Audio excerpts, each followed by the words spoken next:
Hello everyone, it's been over a month since the last vlog of DEVIATOR was released. During this time, we have organized playtesting events within the player community, and we got a lot of valuable and professional feedbacks.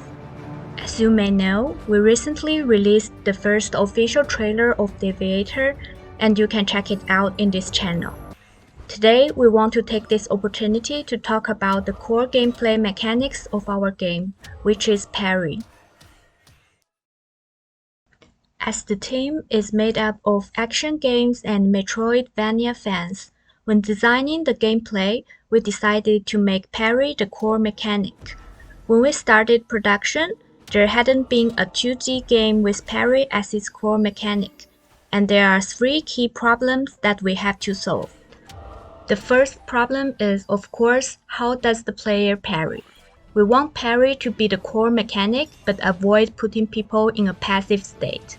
We want to ensure the combat is smooth and satisfying.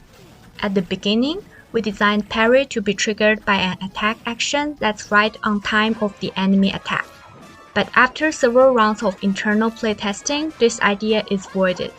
Because if the cooldown time between attacks is very short, it becomes very easy to trigger parry by just hitting the attack buttons continuously. However, if we make the cooldown time between attacks longer, it's hard to switch between offensive attacks and defensive attacks, so people may miss the opportunity to parry. After adjusting this design for several iterations, we couldn't find a good design approach to ensure the system is expandable. Hence, we decided to put attack and parry as 2 different buttons. Attacks maintain a short cooldown while parry gets a higher priority. That means at any time parry can interrupt an attack action. Then it comes to our second problem. We have to figure out what is the reward for parry. This was definitely the question we pondered over the longest. Initially, the idea was to accumulate energy through parry, which could be used to perform skills and other actions. We gave up this idea because parrying in this way is not satisfying enough, as a successful parry didn't provide instant rewards.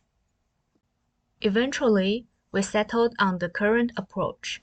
First, successful parry can directly trigger a counterattack that deals massive damage, providing timely rewards. Secondly, attack, parry, and counterattack, all 3 of them can accumulate energy, which can be used to upgrade player capabilities. Then it comes to the last question we have to answer. How does parry evolve in the later stages of the game? Unlike many games, we don't want to treat parry as just a finishing move. For example, only cause enemy to stagger. We first decided that parry could have variations based on when the parry happened. What if you can parry during dashing? This led to the introduction of dash parry in the game. And what about parry while in air? This introduced aerial parry. Later on, we added that subsequent actions to parry can also be different, depends on what key is pressed. For example, pressing attack button after a successful parry leads to a counter-attack, and pressing dash button leads to a dash followed by a counter-attack.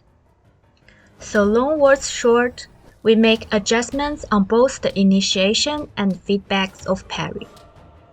In the game, some enemies will knock you back quite far if you successfully parried their attack.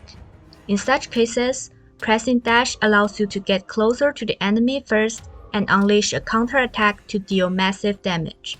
For airborne enemies, aerial parry allows you to deal counterattacks in air. Already, that's all we want to cover for parry mechanics. And if you have any suggestion or feedback, feel free to leave a comment, send us a direct message, or join our Discord. DEVIATOR is still under development, and every feedback is very valuable to us on making the game better. Thank you, and see you in our next devlog.